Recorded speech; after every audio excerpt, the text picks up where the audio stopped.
Je vous en prie, ne me laissez pas ici. La voix de la femme était à peine plus forte que la pluie, mais elle portait assez de peur pour rendre la nuit encore plus froide. À 23h47, sous les lumières vacillantes d'un arrêt de bus en périphérie de Lyon, Claire Beaumont était assise seule dans un fauteuil roulant électrique dont la batterie agonisait minute après minute. Le voyant rouge clignotait. Son manteau était trempé. Son téléphone avait disparu. Son sac à main aussi. Et la berline noire qui l'avait conduite jusque-là avait déjà été avalée par la route mouillée. Ses feux arrière s'éteignaient, comme les deux dernières étincelles de pitié. Des voitures passaient. Les pneus sifflèrent sur les flaques. Un livreur dans sa camionnette ralentit, la regarda, puis repartit. Un couple sous un même parapluie passa en hâte sans croiser son regard. Puis trois jeunes hommes sortirent d'une supérette en riant trop fort pour l'heure.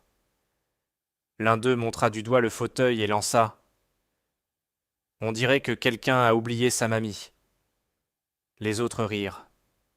Claire baissa les yeux. Non par faiblesse, mais parce que l'humiliation sait toujours trouver les endroits que la fierté ne protège plus. Elle avait autrefois fait taire des salles de conseil où des hommes 2 fois plus âgés qu'elle se taisaient dès qu'elle entrait. Elle avait négocié des contrats qui valaient plus que certaines villes.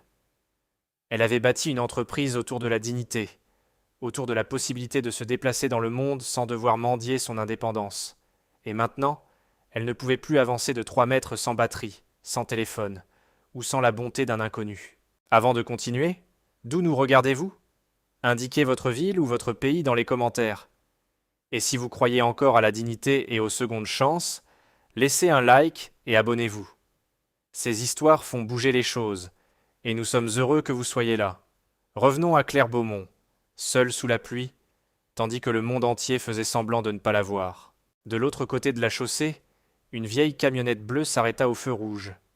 Au volant se trouvait Nathan Roussel, 39 ans, épuisé par un double service au garage des Lilas, de l'huile de moteur encore noire sous les ongles et l'inquiétude posée tranquillement sur ses épaules.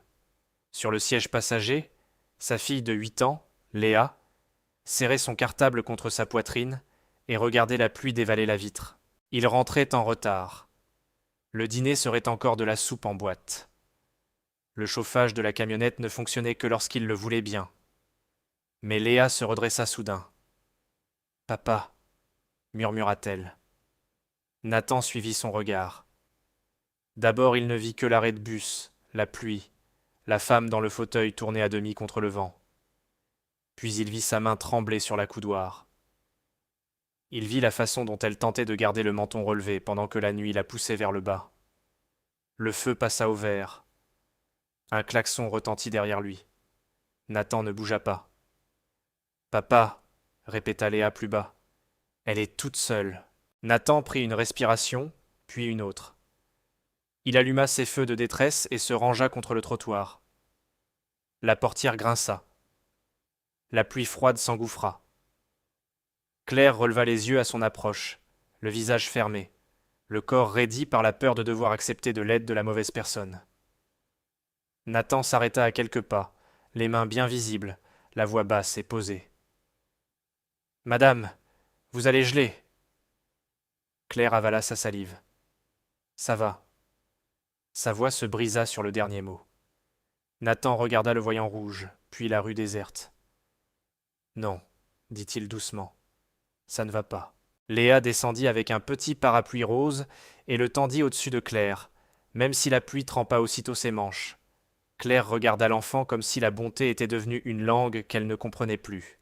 Nathan jeta un regard vers l'endroit où la berline avait disparu, puis revint à la femme que quelqu'un avait abandonnée là. Il ne savait pas qu'elle était la présidente directrice générale de Beaumont Mobilité.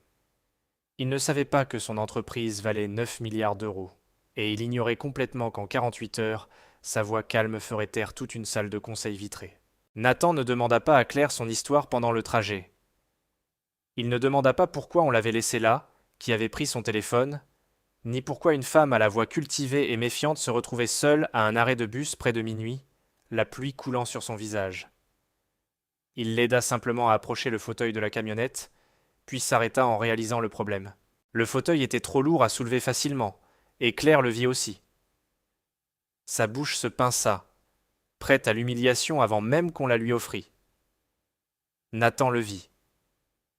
Il recula, ouvrit la benne, en sortit 2 planches de bois de réparation, et les posa avec les gestes précis d'un homme qui avait appris à résoudre les choses difficiles sans jamais faire sentir les autres petits. Je peux le faire, dit Claire. Je n'en doute pas, répondit Nathan. Je raccourcis juste le chemin. Un instant, elle le regarda comme si elle ne savait plus quoi faire de ce respect. Léa tenait le parapluie à 2 mains, grelottante mais déterminée, tandis que Nathan marchait à côté du fauteuil, stabilisant la rampe sans toucher Claire, tant qu'elle ne le demandait pas. Une fois installée dans la cabine, Léa monta à côté d'elle, glissa le parapluie mouillé entre ses genoux et murmura. Notre maison n'est pas chic, mais elle est chaude. Claire se tourna vers la vitre avant que l'enfant ne voie ses yeux. Le trajet dura 12 minutes, le long de stations-service fermées, de devantures éteintes et de petites maisons éclairées par des lampes de Porsche. Le chauffage toussa, puis poussa un filet d'air tiède. Nathan garda les 2 mains sur le volant. Léa fredonnait doucement. Claire restait droite, une main croisée sur l'autre, comme si la posture seule pouvait encore la tenir debout. Quand ils arrivèrent devant la petite maison blanche au bout de la rue des Érables, Claire vit la peinture écaillée de la rambarde, le panier de basket rouillé au-dessus du garage et la lumière jaune de la cuisine filtrant à travers des rideaux fins. Ce n'était pas le genre d'endroit où entraient les gens puissants. C'était le genre d'endroit qu'ils croisaient sans le voir. Nathan porta les planches jusqu'au perron. Léa courut ouvrir la porte. La chaleur s'échappa avec l'odeur de soupe au poulet, de pain ancien et de lessive. À l'intérieur, la maison était modeste mais propre. Un canapé défraîchi était placé sous une photo encadrée de Nathan, de Léa et d'une femme aux yeux doux. Claire remarqua la photo immédiatement. Le deuil reconnaît le deuil avant même les mots. Vous pouvez rester près du radiateur, dit Nathan. La salle de bain est au bout du couloir si vous avez besoin d'intimité. Je vais chercher des serviettes sèches. Le menton de Claire se releva. Je peux vous payer. Nathan s'arrêta près du placard à linge. Il n'avait pas l'air offensé. Il avait presque l'air triste qu'elle croie encore que l'argent était la seule langue sûre qui restait. Vous ne me devez rien pour être humain, dit-il simplement. Léa revint en traînant une couverture bleue presque plus grande qu'elle. Elle la posa délicatement sur les genoux de Claire. Pas avec pitié, pas avec peur, mais avec le sérieux simple d'une enfant qui savait que le froid, ça se répare. Claire regarda la couverture. Merci, dit-elle, et le mot sonna étrange dans sa propre bouche. Nathan posa une tasse de chocolat chaud sur la table à côté d'elle. Assez près pour qu'elle l'atteigne, pas assez pour l'envahir. La pluie tapait contre les vitres. La vieille maison respirait autour d'eux. Pour la première fois de la nuit, Claire n'était plus seule. Et cela lui faisait plus peur que l'arrêt de bus.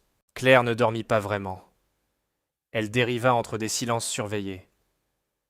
Après minuit, la pluie s'adoucit, passant d'un martèlement sec sur les vitres à un murmure bas sur le toit. Léa s'était endormie sur le canapé, une main glissée sous la joue, les chaussettes roses dépareillées, la couverture bleue se soulevant à chaque petite respiration.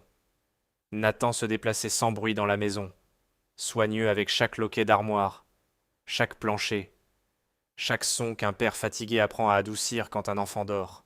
Claire l'observait depuis le fauteuil près du radiateur, faisant semblant de ne pas remarquer la façon dont il vérifiait les serrures, rinçait la casserole de soupe, pliait les cahiers de Léa, puis se tournait enfin vers le fauteuil roulant garé près de la porte d'entrée. Le voyant rouge clignotait encore faiblement. Nathan s'accroupit à côté, sans le toucher d'abord, seulement en l'étudiant. Son visage changea. Pas beaucoup, juste assez. Le genre de changement qu'un mécanicien fait quand un bruit sous le capot cesse d'être ordinaire. Claire sentit son corps se tendre. « Ne touchez pas à ce que vous ne comprenez pas, dit-elle. Nathan leva les yeux lentement. Il n'y avait aucune offense dans son regard. Aucune fierté non plus. D'accord, dit-il. Alors puis-je regarder sans toucher ? Claire hésita. Des hommes en costume cher avaient Pants parlé par-dessus elle pendant des années. Des médecins lui avaient expliqué son propre corps comme si elle n'y avait pas vécu. Des ingénieurs avaient discuté de son fauteuil comme d'un produit, pas d'une ligne de vie. Mais cet homme attendait. Il attendait vraiment. Allez-y, dit-elle. Nathan hocha la tête une fois et se pencha, utilisant une petite lampe de sa boîte à outils. Le faisceau parcourut le carter de roue, le tableau de commande, le loquet de batterie. Il ne se pressait pas. Il ne jouait pas. Il suivait les indices comme d'autres suivent une prière, en silence et avec respect. Ce fauteuil n'est pas simplement mort, dit-il enfin. Les doigts de Claire se resserrèrent autour de la tasse que Léa lui avait donnée. La batterie était faible, oui, mais ce n'est pas ça qui m'inquiète. Il montra du doigt, sans toucher. Ce connecteur de sécurité a été desserré. Vous voyez les marques de grattage autour du boîtier ? Quelqu'un a utilisé un outil étroit. Pas un couteau de cuisine. Pas une clé. Quelque chose de précis. Claire fixa l'endroit qu'il indiquait. Sa gorge devint soudain sèche. Ça a pu arriver pendant le transport. Nathan secoua la tête. Peut-être, mais ce fil a été coupé et replié pour avoir l'air encore branché jusqu'à ce que le fauteuil soit en charge. Ce n'est pas de l'usure. Ce n'est pas de la malchance. Le vieux réfrigérateur ronronna dans la cuisine. Dehors, un camion passa dans une flaque et disparut. Claire regarda Léa endormie sur le canapé, puis revint à Nathan. Comment pouvez-vous savoir ça ? Pour la première fois de la nuit, son expression porta quelque chose de plus lourd que la bonté. Ma femme a utilisé un fauteuil pendant 8 mois après son accident, dit-il. L'assurance nous avait envoyé un modèle d'occasion avec un contrôleur défectueux. J'ai appris vite parce qu'elle détestait avoir besoin d'aide, et moi je détestais regarder une machine décider de la liberté qui lui restait. Claire baissa les yeux. Les mots atteignirent un endroit qu'elle protégeait depuis des années. Je suis désolé, murmura-t-elle. Nathan referma doucement la boîte à outils. Moi aussi. Puis il se releva, laissant le fauteuil exactement comme il était. Mais celui qui vous a laissé à cet arrêt de bus ne s'est pas contenté de vous abandonner. Il a fait en sorte que vous ne puissiez pas repartir seul. Claire regarda le voyant rouge clignotant, et pour la première fois depuis le début de la pluie, la peur céda la place à quelque chose de plus tranchant. Quelqu'un ne l'avait pas oubliée. Quelqu'un avait prévu qu'elle disparaisse. Le matin arriva sans soleil. Un gris d'hiver collait aux vitres de la cuisine, et toute la maison sentait le café, le pain grillé et la pluie encore humide dans les planchers. Nathan avait dormi moins de 2 heures dans le fauteuil inclinable. Claire n'avait presque pas fermé les yeux. Chaque fois qu'elle regardait son fauteuil, elle voyait le connecteur desserré, le fil coupé caché, la cruauté tranquille d'un plan. Léa entra dans la cuisine en sweatshirt trop grand pour ses épaules, son cartable collé contre elle comme un bouclier. Elle s'arrêta en voyant Claire éveillée. « Le chocolat a aidé ?» demanda-t-elle. Claire essaya de sourire. « Oui. » Léa hocha la tête avec la gravité satisfaite de quelqu'un qui avait accompli un travail important. Nathan versa du café dans une tasse ébréchée et alluma le petit téléviseur au-dessus du plan de travail, surtout pour la météo. L'écran vacilla. Une présentatrice locale apparut avec cette inquiétude soignée que les gens utilisent quand un drame reste encore utile. Les autorités recherchent ce matin Claire Beaumont, présidente directrice générale de Beaumont Mobilité, portée disparue hier soir après une réunion privée du conseil d'administration en centre-ville de Lyon. La tasse dans la main de Nathan se figea à mi-chemin de la table. Léa regarda de la télévision à Claire. Claire ne bougea pas. À l'écran apparut une photographie d'elle en tailleur marine, les cheveux lisses, le menton relevé, le regard froid et certain. Elle avait l'air d'une autre femme d'une autre vie. La présentatrice continua. Des représentants de l'entreprise indiquent que Madame Beaumont rencontre depuis plusieurs mois des difficultés de santé croissantes, et des sources proches du conseil décrivent sa disparition comme profondément inquiétante. Nathan posa lentement la tasse. « Claire », dit-il tout bas. Son prénom sonnait différemment maintenant. Pas moins humain, mais plus lourd. Léa chuchota. Vous êtes à la télévision. Claire ferma les yeux. Un instant, toute la force qu'elle avait tenue ensemble sembla fléchir. Ils ont agi plus vite que je ne le pensais, dit-elle. Nathan baissa le volume. Qui? Claire le regarda, puis Léa, décidant quelle part de vérité une enfant pouvait entendre et quelle part le silence devait protéger. Il s'appelle Éric Préval. C'est le directeur financier de mon entreprise. C'était aussi... Elle s'arrêta, et une douleur passa sur son visage comme une ombre derrière une vitre. C'était quelqu'un en qui j'avais confiance. Nathan ne posa pas la question facile. Il attendit la réponse nécessaire. Claire inspira lentement.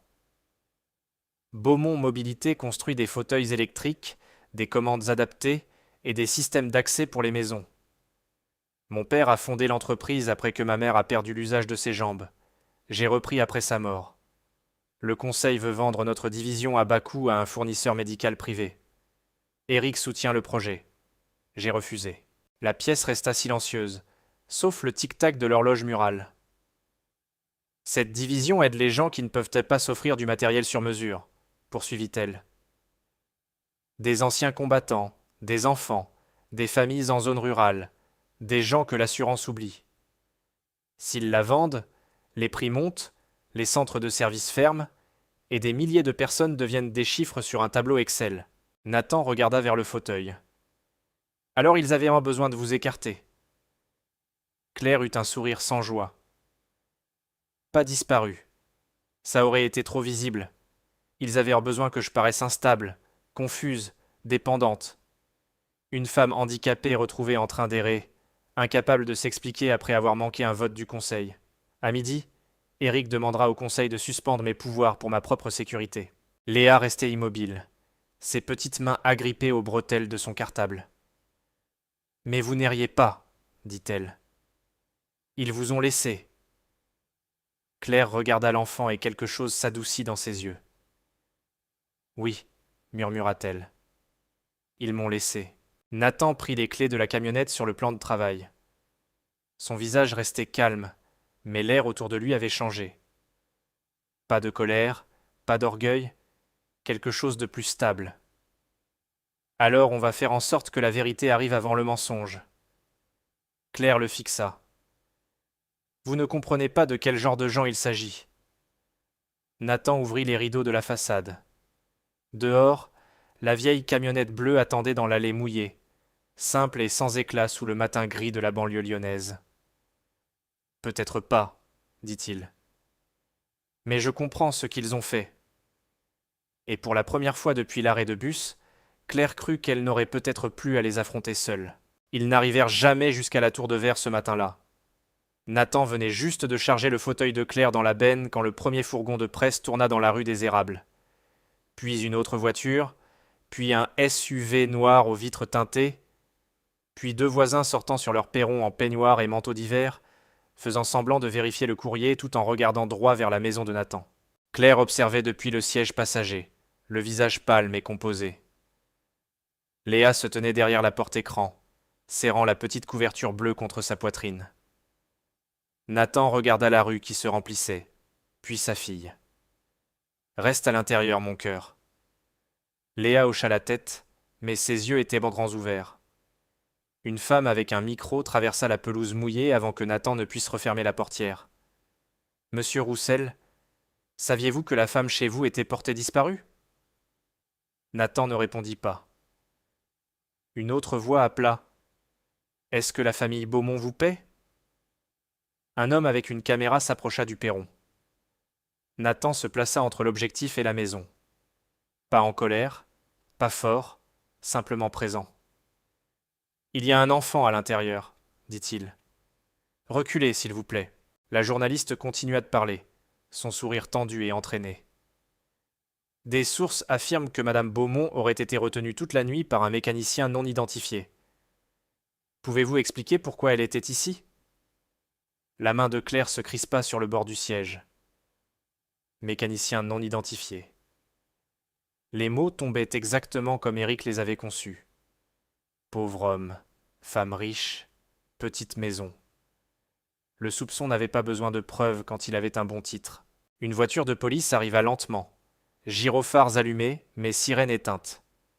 L'officier Daniel Mercier en sortit, une main près de sa ceinture, l'expression prudente. Il connaissait Nathan en ville. Nathan avait réparé sa voiture de patrouille 2 fois et avait une fois refusé d'être payé quand la femme de Mercier était malade. Mais la pression publique change la façon dont les hommes justes se tiennent. Nathan, dit l'officier en baissant la voix, j'ai besoin de vous poser quelques questions. Posez-les, répondit Nathan. Avez-vous amené madame Beaumont ici contre sa volonté? Claire se tourna brusquement. Absolument pas. La caméra de la journaliste pivota vers elle. Nathan se déplaça encore, protégeant le champ sans toucher personne. Elle a été laissée à l'arrêt de bus de la départementale 17, dit-il. Son fauteuil était presque à plat. Elle était trempée. C'est ma fille qui l'a vue la première. L'officier regarda vers Claire. Madame Beaumont, c'est exact? Claire releva le menton. Oui. Avant qu'elle puisse en dire plus, le SUV noir s'ouvrit, et Éric Préval en sortit. Manteau anthracite, poli, calme, le chagrin arrangé sur son visage comme un masque parfaitement coupé. Claire, appela-t-il doucement, comme s'il parlait à quelqu'un de fragile. Dieu merci. Les caméras se tournèrent, les voisins se penchèrent. Éric marcha jusqu'au trottoir, s'arrêtant à une distance respectueuse. Chaque centimètre de lui était conçu pour la télévision. Nous étions tous morts d'inquiétude, dit-il. Les yeux de Claire se durcirent. Vous m'avez laissé. Un silence passa dans la rue, mais Éric ne fit que baisser le regard avec une douleur bien répétée. Vous étiez confuse hier soir. Vous avez refusé toute assistance. Nous avons des médecins prêts. Le conseil ne veut que vous protéger. Nathan entendit le piège dans chaque mot. Protéger, confuse, médecin, conseil. Les mots doux peuvent transporter des intentions tranchantes quand ils sortent de la mauvaise bouche. Léa ouvrit la porte-écran. Mon papa ne lui a rien fait, dit-elle, la petite voix tremblante. Nathan se retourna. Léa, rentre. Mais c'était trop tard. Un micro se pencha vers le perron. Et c'est à ce moment que Claire le vit. Le prix de sa vérité qui tombait sur les épaules d'une petite fille. Nathan se plaça devant sa fille et fit face aux caméras. Filmez-moi si vous avez besoin de quelqu'un à blâmer, dit-il calmement. Mais laissez mon enfant en dehors de votre mensonge. Pour la première fois, Claire sentit la honte brûler plus fort que la peur. Toute sa vie, elle avait été protégée par des avocats, des contrats, des équipes de sécurité et des ascenseurs fermés à clé. Cet homme n'avait qu'un vieux perron, un corps fatigué et le courage de se tenir entre la cruauté et son enfant. Éric sourit faiblement, presque invisible pour tous sauf elle. Et dans ce petit sourire, Claire comprit qu'il n'était pas seulement venu la reprendre. Il était venu détruire l'homme qu'il avait trouvé. L'officier Mercier demanda à tout le monde de reculer, et pendant quelques minutes fragiles, l'ordre revint dans la rue des Érables. Les journalistes regagnèrent leur fourgon. Éric passa un coup de fil discret près du trottoir, et Nathan ramena Léa à l'intérieur avant que les caméras ne captent une autre larme. Claire resta dans la camionnette, regardant la vieille maison à travers la vitre striée de pluie, sentant le poids de ce que sa présence avait apporté à leur porte. Elle avait survécu à des salles de conseil remplies d'hommes qui souriaient en aiguisant des couteaux derrière un langage de politique. Elle avait survécu à des médecins qui parlèrent de son avenir à voix basse. Elle avait survécu au réveil après l'accident et à l'annonce que ses jambes ne répondraient plus. Mais regarder Léa s'essuyer les yeux avec la manche de son sweatshirt faisait mal d'une autre façon. Ce n'était pas des affaires. Ce n'était pas de la stratégie. C'était un enfant qui payait pour un mensonge d'adulte. À l'intérieur, Nathan s'agenouilla devant Léa et écarta les cheveux humides de son visage. « Tu n'as rien fait de mal, » dit-il. Léa regarda vers la fenêtre où Claire était assise dans la camionnette. « Est-ce qu'ils vont l'emmener » Nathan jeta un coup d'œil à la porte. « Pas si elle ne veut pas. »« Est-ce qu'ils vont t'emmener, toi » Cette question le stoppa. Claire le vit à travers la vitre. Le petit silence qui passa sur le visage de Nathan avant qu'il réponde. Non, mon cœur. Sa voix était ferme. Ses yeux ne l'étaient pas. Claire se détourna, honteuse de tout ce que cette pauvre petite maison lui avait déjà donné. Quelques minutes plus tard, Léa sortit en portant son cartable et la couverture bleue pliée sous un bras. Elle monta soigneusement sur la banquette arrière à côté de Claire, avant que Nathan puisse l'en empêcher. Sur ses genoux se trouvait une feuille de papier canson au coin plié d'avoir été serrée trop fort. « Je l'ai faite avant l'école, dit-elle. Claire baissa les yeux. Le dessin montrait 3 personnes sous une pluie grise et lourde. Un homme en veste de travail, une petite fille aux cheveux blonds, une femme dans un fauteuil roulant. Au-dessus d'eux, un seul parapluie rouge, trop petit pour les 3, et pourtant qui les couvrait tous. Claire avala sa salive. Pourquoi un seul parapluie? Léa haussa les épaules, soudain timide. Parce que papa dit que les gens bien se tiennent prêts. Les mots entrèrent en Claire tout doucement, puis ouvriront quelque chose. Pas bruyamment. Pas d'un coup. Juste assez pour que ses yeux se remplissent avant qu'elle puisse leur ordonner de ne pas le faire. Elle avait possédé des appartements avec chauffage au sol et des bureaux aux murs de verre donnant sur la ville. Elle s'était assise à des tables où une bouteille d'eau coûtait plus que les courses de la semaine de Nathan. Mais elle ne se souvenait plus de la dernière fois où quelqu'un l'avait dessinée sous un abri plutôt que de la tirer dans une négociation. « Léa, » murmura Claire, « je suis désolée. » Léa pencha la tête. « Pourquoi ?» Claire regarda Nathan qui se tenait dehors près du perron, parlant à voix basse avec l'officier Mercier tandis qu'Éric observait depuis le trottoir comme une ombre patiente. « D'avoir apporté la tempête chez vous. » Léa suivit son regard. « Ce n'est pas vous. C'est le mauvais homme. » Claire laissa échapper un souffle qui était presque un rire, presque un sanglot.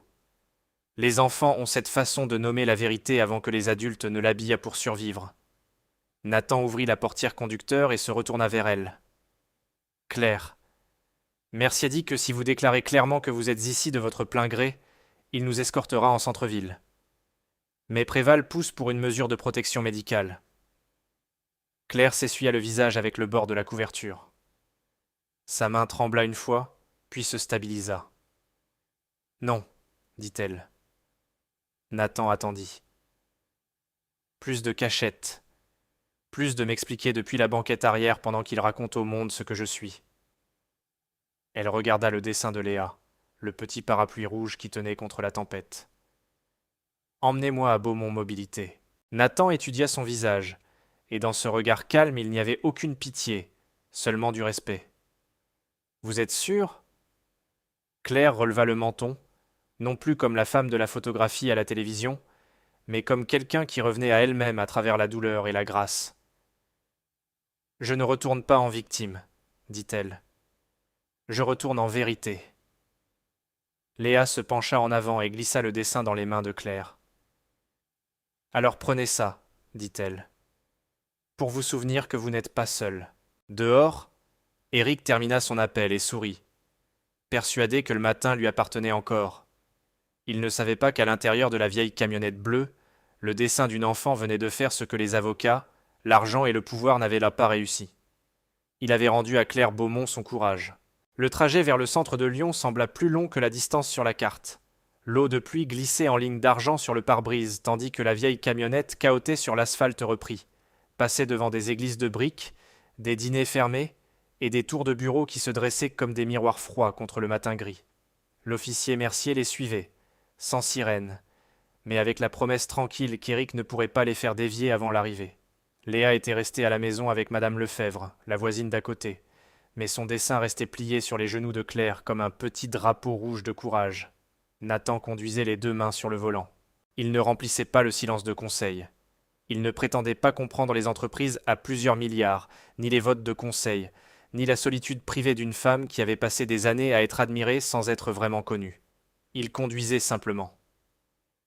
Claire regarda son profil, les yeux fatigués, la mâchoire non rasée, l'huile encore prise sous les ongles. Vous réalisez qu'ils vont essayer de vous faire passer pour un imbécile, dit-elle.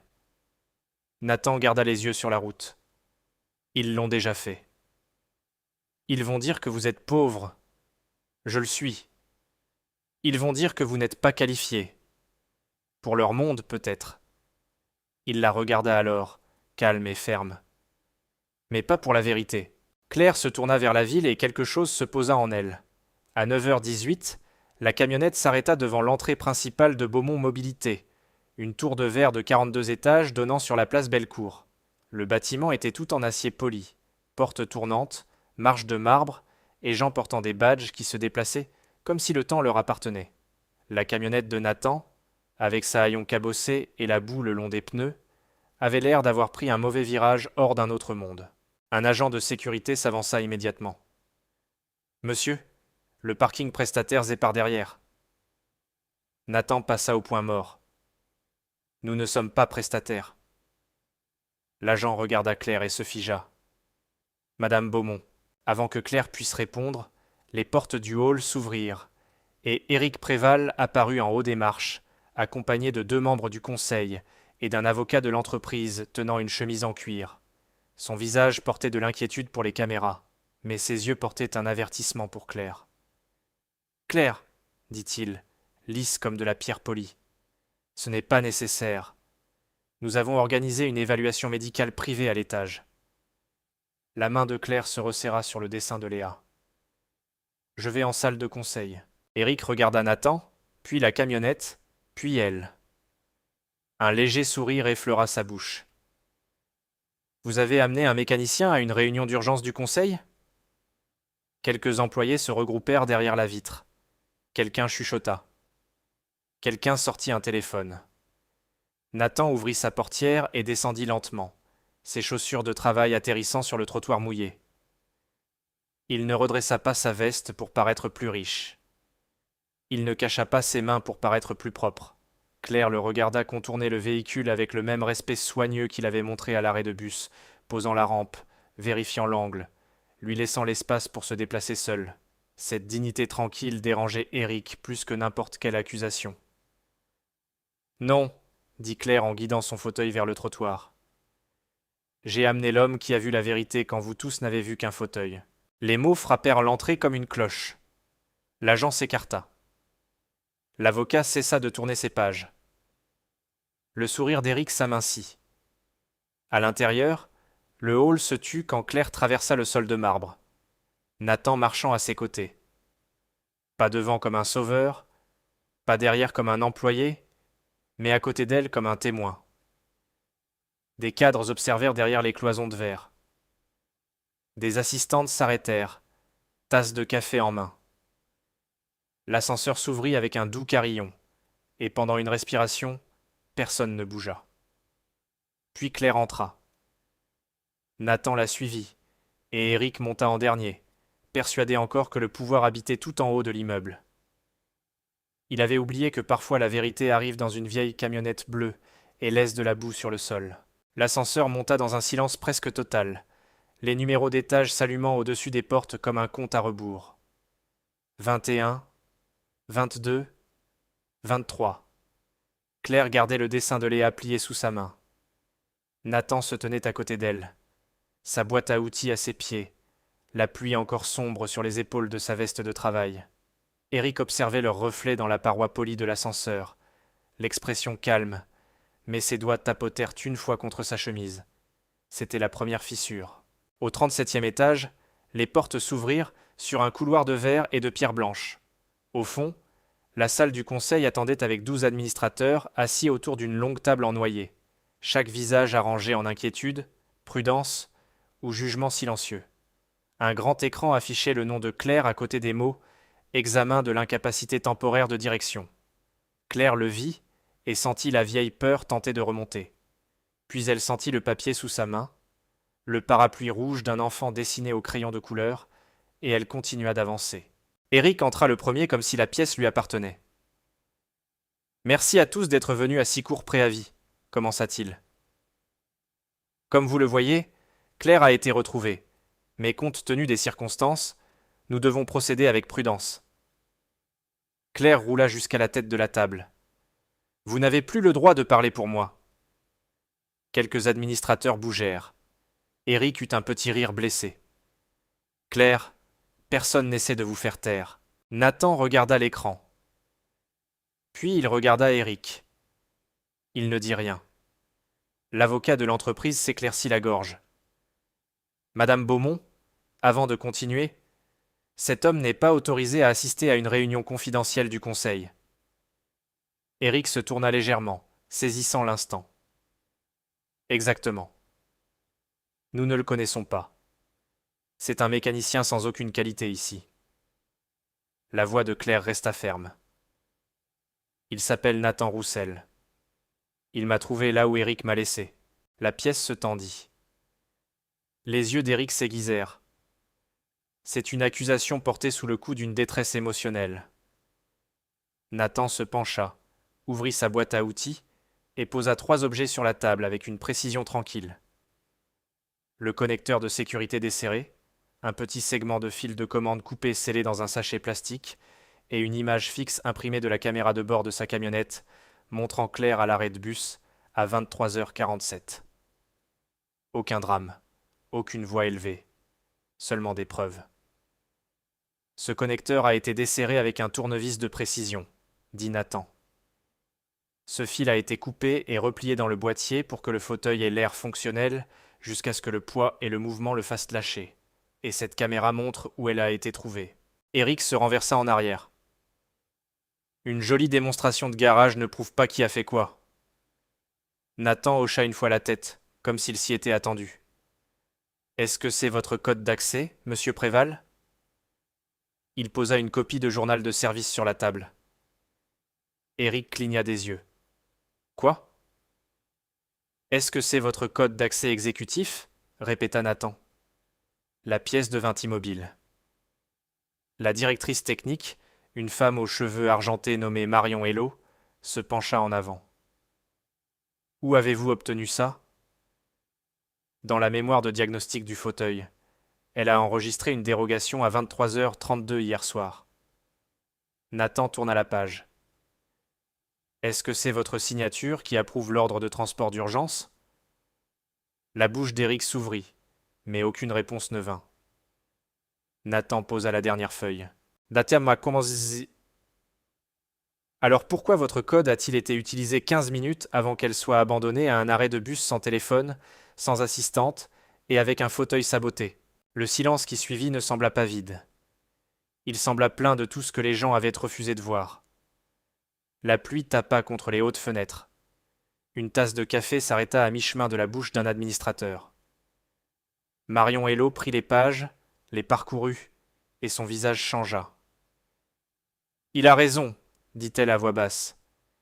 C'est une dérogation délibérée du système. » Claire regarda Eric, non pas avec de la haine, mais avec le calme terrible d'une femme dont la dignité avait survécu au mensonge. « Vous vouliez qu'il me voie comme impuissante, dit-elle. Mais vous avez oublié quelque chose. Les gens impuissants se souviennent encore de la vérité. » La porte de la salle de conseil s'ouvrit doucement et l'officier Mercier entra, suivi de 2 agents de sécurité de l'entreprise. Eric chercha du regard autour de la table un secours et ne trouva que des yeux baissés. Personne ne parla pour lui. Personne ne se leva. L'homme qui avait rempli la pièce de mots polis n'avait plus que le silence.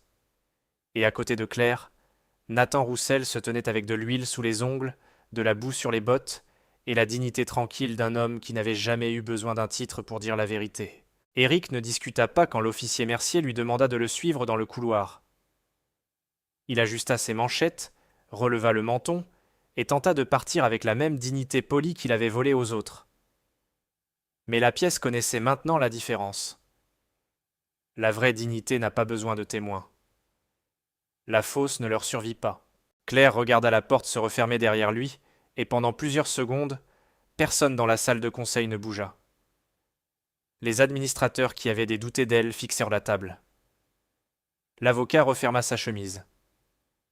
Marion Hello effaça les mots « Examen de l'incapacité temporaire de direction » de l'écran, et le mur blanc brillant derrière Claire devint vide, comme si le mensonge avait enfin perdu sa place où se tenir. « Madame Beaumont » dit un membre du conseil à voix basse. Que souhaitez-vous que nous fassions? Claire regarda Nathan. Il se tenait à côté de la table, mal à l'aise sous le poids de tant de regards coûteux, comme s'il préférait être de retour sous le capot d'une camionnette plutôt que sous l'attention de gens puissants. Puis elle regarda le fil coupé, le connecteur desserré et le petit dessin au crayon sous sa paume. On commence par se souvenir pourquoi cette entreprise existe, dit-elle. Pas pour le contrôle, pas pour l'image, pas pour les applaudissements trimestriels, pour les gens qui méritent de se déplacer dans le monde avec respect. 6 mois plus tard, le vieux garage de la rue des Érables avait une nouvelle enseigne au-dessus des portes de baie, l'atelier Mobilité Roussel. Il était financé par Beaumont Mobilité, mais Claire avait refusé d'y mettre son propre nom. À l'intérieur, des anciens combattants apportèrent des fauteuils endommagés, des parents apportèrent des déambulateurs trop chers à remplacer, et des personnes âgées apportèrent des scooters que l'assurance avait oubliés. Nathan dirigeait l'endroit avec les mêmes mains tranquilles qui avaient un jour posé des planches de bois sous la pluie. Il ne se faisait jamais appeler directeur. Il se faisait appeler mécanicien. Mais chaque personne qui ressortait de cet atelier avec un fauteuil qui fonctionnait savait mieux. Léa venait après l'école et coloriait des cartes de remerciement à un petit bureau près de la fenêtre. Claire venait chaque vendredi, non pas en berline, non pas avec un mur d'assistante, mais avec du café, des papiers et un sourire plus doux que la ville ne lui en avait jamais connu. Elle était toujours puissante. Elle était toujours prudente. Mais elle ne prenait plus la distance pour de la sécurité. Un soir de printemps, au concert de l'école de Léa, Nathan était assis au deuxième rang tandis que Claire s'asseyait à côté de lui. Léa se tenait sur scène en robe bleue, les mains nerveuses jointes devant elle, le regard cherchant jusqu'à ce qu'elle les trouve tous les deux. Nathan lui fit un petit signe de tête. Claire leva le vieux dessin au parapluie rouge, maintenant encadré dans un simple cadre blanc. Léa sourit, prit une respiration et commença à chanter. Sa voix était petite d'abord, puis plus forte, puis assez claire pour remplir la salle. Nathan baissa les yeux, clignant contre les larmes. Claire tendit la main et la posa doucement à côté de la sienne, sans prendre, sans exiger, seulement en offrant. Il retourna sa main, et leurs doigts se rencontrèrent dans l'espace tranquille entre le deuil et la grâce. Personne ne l'appela miracle à voix haute. Peut-être n'en avait-il pas besoin. Parfois un miracle n'est pas un manoir, un titre ni un sauvetage soudain. Parfois c'est un arrêt de bus sous la pluie, une vieille camionnette bleue, un enfant avec un seul parapluie, et un père célibataire qui s'arrête quand le reste du monde continue sa route. Si cette histoire a touché votre cœur, dites-nous dans les commentaires quel moment est resté le plus fort en vous, et si vous croyez qu'un seul acte de bonté peut changer la direction d'une vie. Merci d'avoir regardé jusqu'à la fin. Dans la pluie froide d'une nuit lyonnaise, une femme qui commandait autrefois des salles de conseil se retrouve abandonnée, sans téléphone, sans batterie, sans dignité apparente. Et c'est un simple mécanicien aux mains tachées d'huile, accompagné de sa petite fille, qui s'arrête. Cette histoire n'est pas seulement belle. Elle est bouleversante, parce qu'elle nous rappelle une vérité que nous oublions trop souvent. La vraie grandeur ne se mesure ni au montant d'un compte en banque, ni à la hauteur d'un compte en andon, à hauteur d'une tour de verre. Elle se révèle dans le geste discret de celui qui pose des planches de bois sous la pluie pour qu'une autre personne puisse avancer sans avoir à s'excuser d'exister. Nathan n'avait ni fortune, ni titre, ni pouvoir. Il avait seulement un cœur qui refusait de passer son chemin. Et ce refus a tout changé. Il a redonné à Claire bien plus qu'un abri. Il lui a rendu le droit de se regarder en face. Dans un monde qui court, qui juge, qui détourne les yeux, cette histoire nous tend un miroir. Combien de fois avons-nous accéléré devant quelqu'un qui avait besoin d'aide, persuadés que ce n'était pas notre affaire? Combien de fois avons-nous confondu silence et neutralité, alors que le silence peut être une forme de complicité? La leçon est simple et déchirante à la fois.